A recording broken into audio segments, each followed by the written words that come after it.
Go! May re-restore tayo mga kailong at ito ay Brana OC. Mali pala. Rakal. Rakal po yan. CDI. And then hindi na siya umaandar. Ayan o. Latang na junk. Tingnan nyo. Araming kalawang. Papandarin natin yan. It's very easy. Sa tingin ko lumalagitik to. So let's go. At ito, kinalagnan natin ang carburetor niya. Napakaramin. Mukhang diesel na yung kulay ng carb. Tapos, alam mo yung amoy na na-stock. Then, as you can see here, tingnan nyo yung mga latak-latak. Yan. Ito. Yung latak na yan.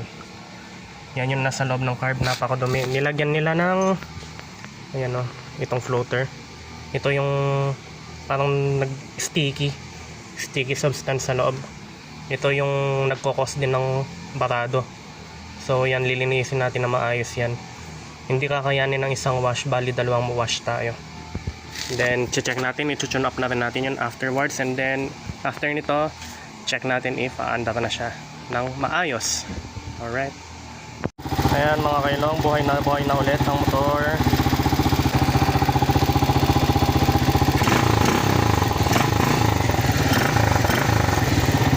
Response, okay. So, check natin if isang ano lang. O, isang sipan lang. Alright, so mga kailong, kung bago pa lang sa aking channel, click like, subscribe, follow me on any social media account, Giro the Vlogger. Wow!